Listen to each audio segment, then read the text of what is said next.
Mudar ou morrer, o drama brasileiro. O mundo e o Brasil sofrem com coronavírus, Covid-19, quarentenas, distanciamentos sociais, mortes que aumentam hora a hora. Mas o Brasil, anterior à identificação do vírus, já vinha sofrendo dramática situação, com dívida pública de 6 trilhões, desemprego, instituições falhas, estado de exceção informal e implícito, falta de infraestrutura.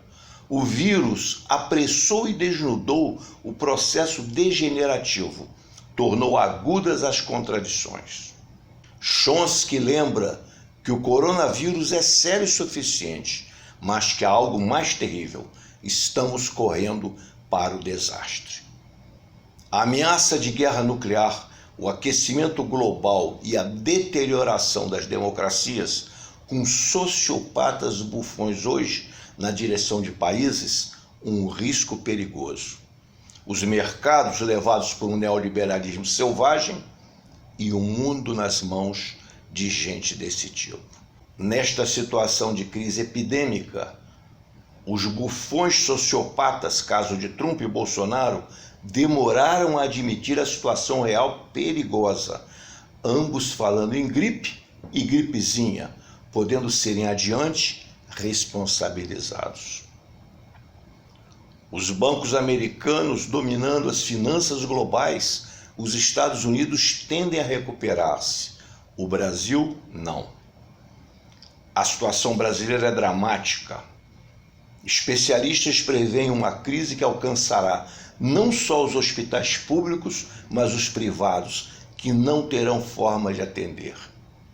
O desemprego aumentando, comércio fechando, Brasil quase parado, inflação. Após demitir Mandetta, ministro da Justiça, Bolsonaro atacou o presidente da Câmara. O Maia está conspirando contra o Brasil, insinuando que tal ocorreria por baixos interesses eleitorais. Sem liderança, dirige o Brasil uma elite traidora e irresponsável, o país nas condições descritas. O livro Tormenta, de Thaís Oyama, mostra a baixaria das atuais elites estatais bolsomilitaristas, envolvendo o vice-presidente, o Supremo Tribunal Federal e outros. Tanto política como economicamente, um panorama de crise e degeneração. Só uma guinada radical de mudança de rumo, inclusive externa, de abertura para a China, a Rússia, todos os países, com política externa independente e interna com constituinte, plebiscito, referendos, consultas populares, discussão da suspeita dívida pública, talvez possa salvar o Brasil da derrocada. Num sentido, o drama brasileiro aproxima-se do americano. Degeneração lenta, morte ou mudança, o que, por sinal, tropegamente, Trump vinha tentando. Isto, aliás, foi previsto pelo historiador Eric Hobsbawm, um drama histórico. Admitiria o Império Americano abdicar de seu poder mundial único, como fez o Império Inglês, ou iria uma guerra mundial para evitar isso? Um drama brasileiro e do Império, este até via nuclear. Mudar ou morrer?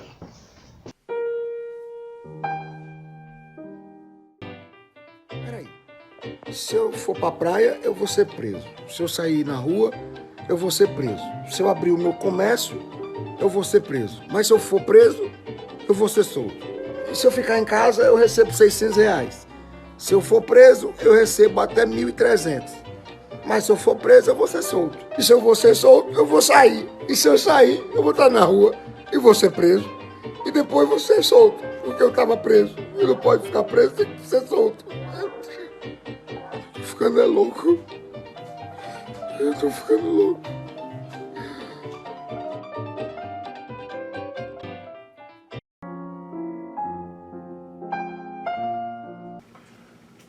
Bolívar, aproveitando que estamos aqui nessa informalidade e tudo mais, eu tenho uma curiosidade. essa mania dos militares brasileiros, com o exemplo dos Estados Unidos, falando em democracia americana e sempre contra o comunismo, quer dizer que existe. Vou dizer a você por que a minha dúvida. Estão nisso desde 1889. O primeiro nome do Estado brasileiro era Estados Unidos do Brasil. Eduardo Prado, em 1893, escreveu o livro A Ilusão Americana, onde já mostrava que os Estados Unidos não auxiliam ninguém. Depois disso, uma série de autores mostraram já, como Noam Chomsky, como Muniz Bandeira e como outros, que a democracia americana é uma balela. O próprio Eisenhower já dizia, 45, eu acho, 47, já dizia que quem dirigia os Estados Unidos era um complexo industrial militar, e ele mostrava medo quanto a isso. Depois, isso aí foi repetido pelo Muniz Bandeira com inúmeras provas. Os Estados Unidos, segundo o Muniz, e com provas, matando milhares de pessoas com drones e tudo mais, é um Estado terrorista. O Noam Chomsky chegava a dizer que os Estados Unidos não permitiam a industrialização de nenhum dos seus países amigos, satélites, ou lá como chame.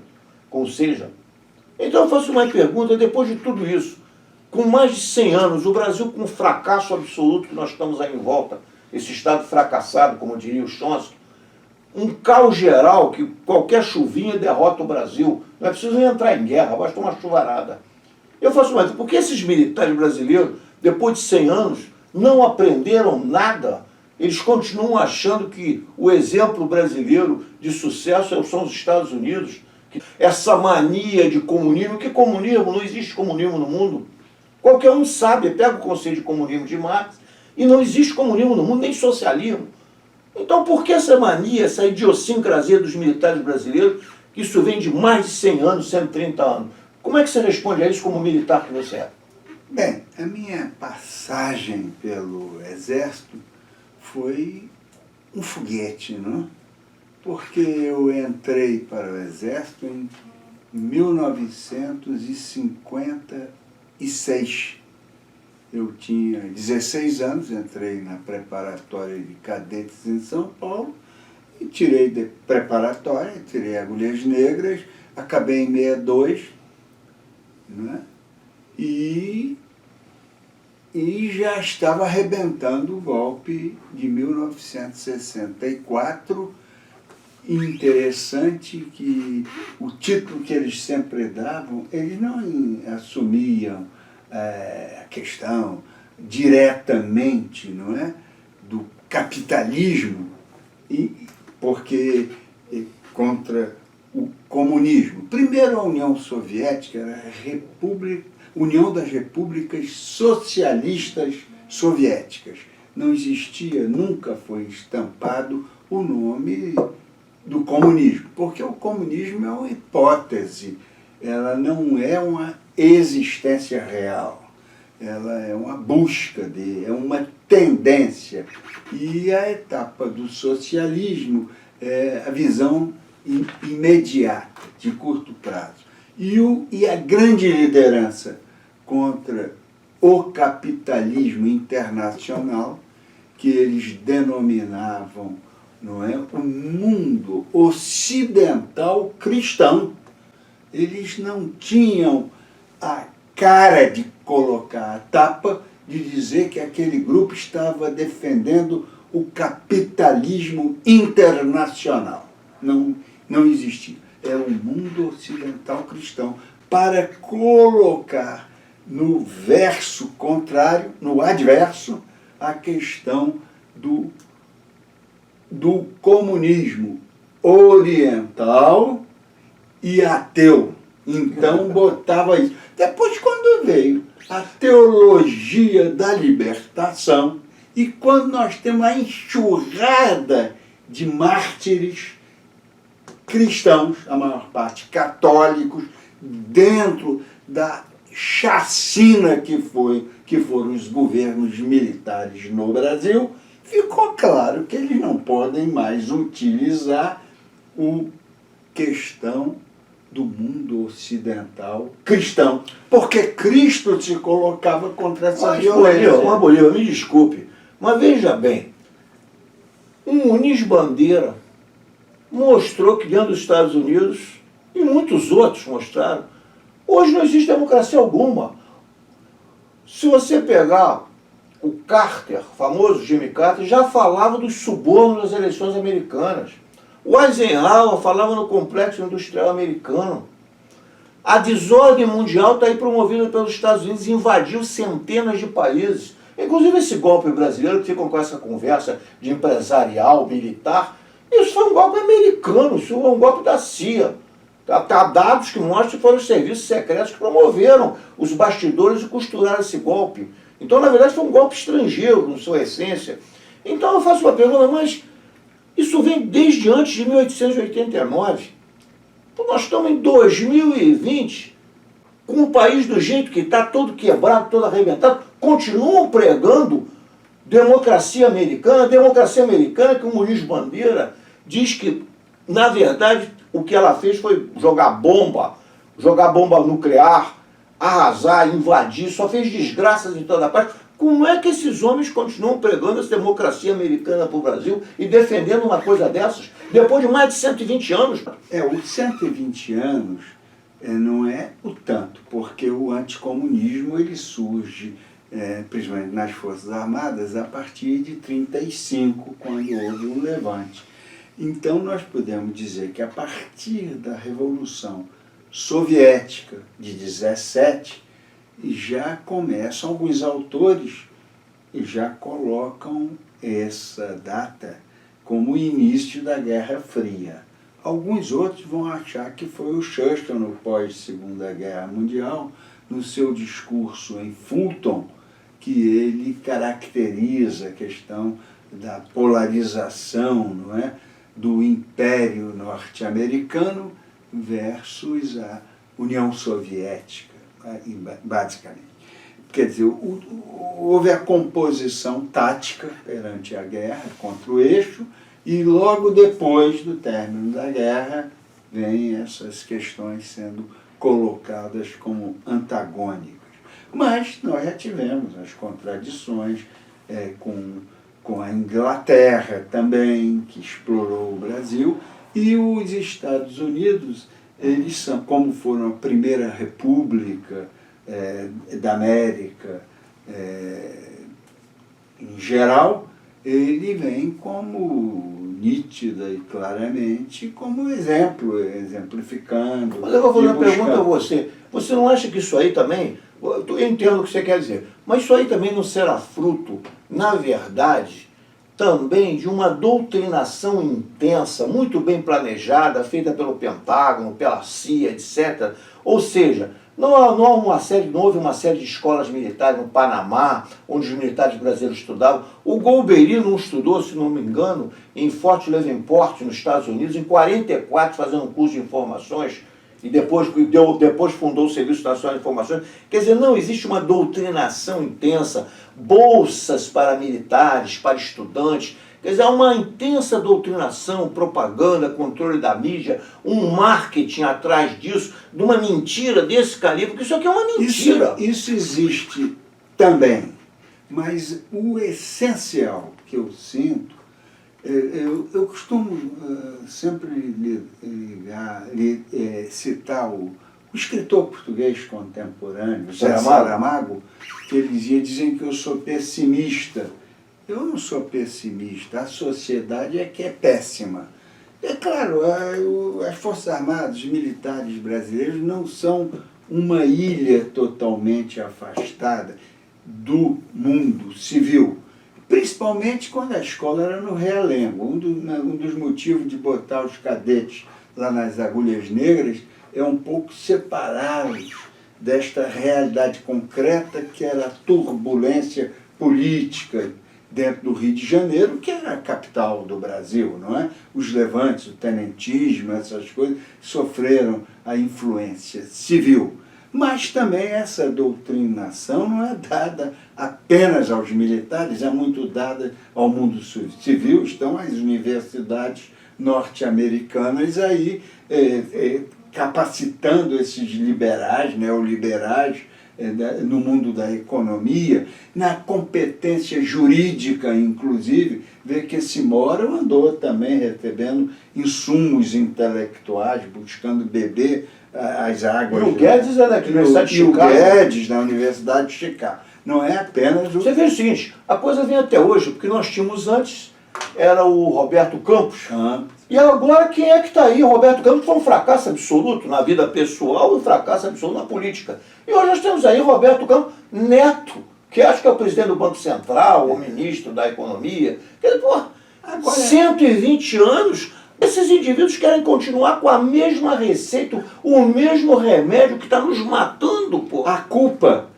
de tudo vai ser colocado no coronavírus, na crise. Mas eles começaram a dizer que o Brasil esse ano ia crescer 2,5 e agora tem gente dizendo que é 1,3. Vamos continuar com esse papo, Bolívar. Um abraço, tchau.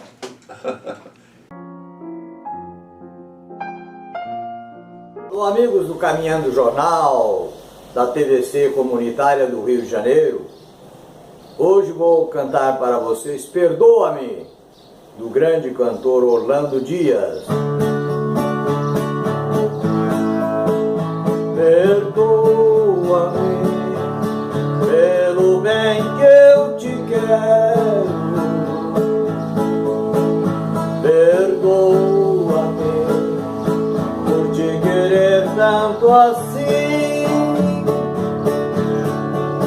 O destino te jogou em meu caminho.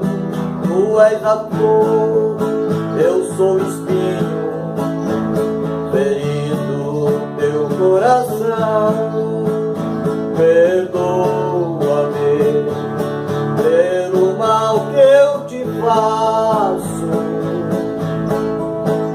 Perdoa-me por te querer junto a mim.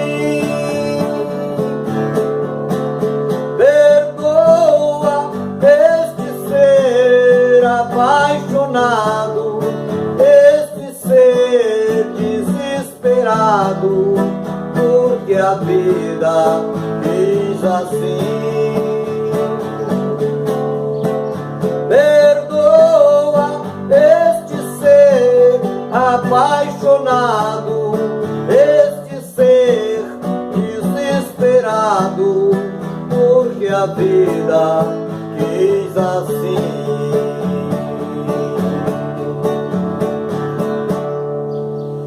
Até breve, e um grande abraço. Mário, estou diretor do Sindipetra RJ, na Secretaria de Política e Formação Sindical, e também diretor do ISMS da FNP, Federação Nacional dos Petroleiros. A pergunta que nos foi feita é como analisamos o cenário atual do Brasil e também o que os petroleiros têm de proposta. O cenário do Brasil é de pandemia, como no mundo inteiro. Só que o governo federal e demais entes federativos e também dos outros poderes estão conspirando contra o povo. Enquanto nos preocupamos com a pandemia, que é necessária se preocupar, mantenha-se em casa para evitar o coronavírus, o governo manda várias medidas provisórias contra a população brasileira e contra a soberania nacional. Por exemplo, ela quer beneficiar ainda mais o sistema financeiro com mais aporte de capital para esse sistema, que são os bancos, agências capitalistas que nós temos no país. Já liberou 1 trilhão, enquanto há 45 dias o povo espera por R$600, o governo federal já liberou 1 trilhão para os bancos. Volume bem superior ao que está sendo e vai ser distribuído ao longo de 3, 4 meses. Assim como também estão havendo medidas provisórias que os bancos estão articulando para mudar ainda a Constituição ainda mais, beneficiando operações bancárias para que eles ganhem mais recursos federais frutos do nosso trabalho, dos nossos impostos. Ao mesmo tempo, o governo faz o quê? Envia e constitui a carteira verde e amarela, carteira de trabalho CTPS, verde e amarelo, tirando mais direitos dos trabalhadores. E já está em via de enviar mais medidas para tirar nossos direitos. Queria falar um pouco sobre o sofrido neste momento Equador. Equador não está na pauta principal da mídia comercial, né, em relação à questão do coronavírus. Porém, o Equador hoje é uma das regiões na América Latina que vem sofrendo mais com essa pandemia, né? Lá no site da EBC, né, ela está trazendo, a EBC traz dados interessantes sobre a situação do Equador. Um presidente eleito democraticamente, é verdade, que é o Lenin Moreno, porém um homem totalmente omisso nas questões sociais do seu país, né? Na questão da promoção, né, das necessidades da população da região. E aí eu quero falar um pouco como o país está nesse momento de pandemia, né?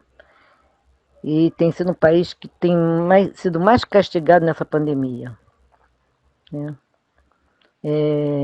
Entrou em colapso o sistema de saúde, o serviço funerário, né? Porque são muitas mortes que têm ocorrido.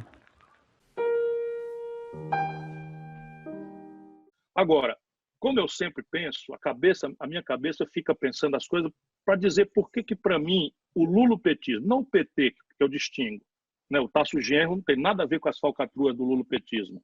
O Olívio Dutra não tem nada a ver com as falcatruas do lulopetismo. O Henrique Fontana não tem nada a ver. Para não ficar só em gaúcho, o Suplicy não tem nada a ver. E todos estão escanteados. O Lula tem a ver com as falcatruas do lulopetismo? O Lula é o líder. O Lula é o líder. Só quem é um fanático lulista que vai desconhecer, porque eu conheço, né, Thales? Você sabe da minha relação com o Lula. Como é essa relação com o Lula hoje? Hoje, nenhuma. Eu perdi o respeito por ele, completamente. Perdi o respeito pelo Lula. O Lula é um politiqueiro e boa parte do que nós estamos vivendo no Brasil, nós devemos a ele, a irresponsabilidade dele, a miudice dele, o assombroso apetite pelo poder a qualquer preço dele, que nos levou a isso. Ou algum petista mais moderado acredita que existiria o bolsonarismo boçal e corrupto se não fosse o lulopetismo boçal e corrupto? Meus companheiros, a crise do coronavírus está deixando à mostra a perversidade da classe dominante desse país, da elite dirigente desse país e, em especial, desse governo e do Congresso Nacional. Nesse momento em que vidas humanas estão sendo postas em risco em função da precarização da saúde pública nesse país, que sempre foi negligenciada, da falta de saneamento, o grande empresariado, aliado com os parlamentares e o governo, estão se valendo dessa situação de fragilidade do trabalhador para fazer avançar ainda mais a precarização das condições de trabalho. Vejam vocês, se admite agora, né, foi aprovado, né, que é possível se reduzir salário, se reduz a carga de trabalho e se reduz salário. Isso é um absurdo. Primeiro, porque isso fere a Constituição. Segundo, né, os empresários sempre tiveram benesses do governo e dos governantes. Sempre, em qualquer momento, era dado o quê? Se segurava o aumento do salário e concedia ao empresário isenção fiscal. Nesse momento, era justamente para que o governo forçasse o empresário a participar, a dar sua cota de colaboração humanitária, inclusive, para que os empregos fossem garantidos e sem redução de salário, porque, afinal de contas, as despesas não diminuíram.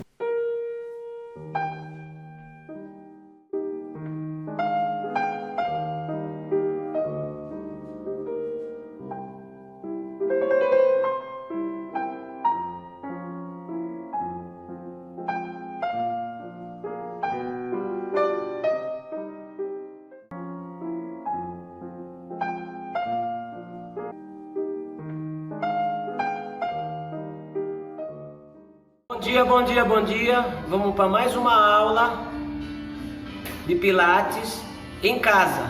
Vamos lá? Uso do bastão, só o bastão hoje. Tá bom? Vamos lá. Flexiona o joelho.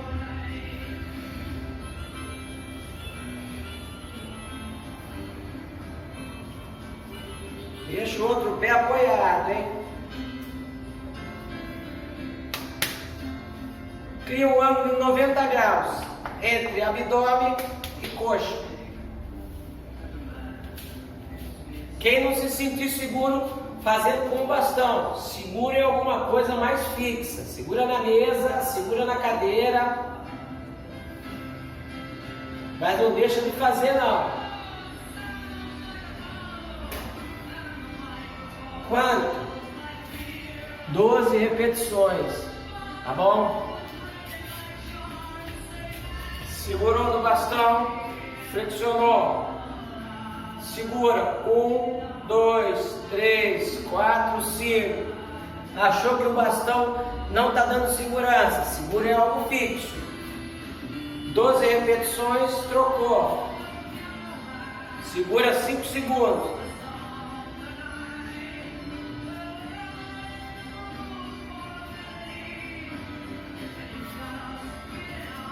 Afastou. Segura, trabalha equilíbrio, trabalha força nas pernas, força no bumbum. Não se sentiu seguro no bastão, faz em algo fixo. Todo cuidado é pouco. E vamos ficar em casa, que no momento é o melhor lugar. Tá bom? Um beijo no coração de vocês e até a próxima aula. O preço do feijão não cabe no poema. O preço do arroz não cabe no poema. Não cabe no poema o gás, a luz, o telefone, a sonegação do leite, da carne, do açúcar, do pão. Funcionário público não cabe no poema com seu salário de fome, sua vida fechada em arquivos. Como não cabe no poema o operário que esmerilha seu dia de aço e carvão nas oficinas escuras. Não há vagas. Ferreira Goulart.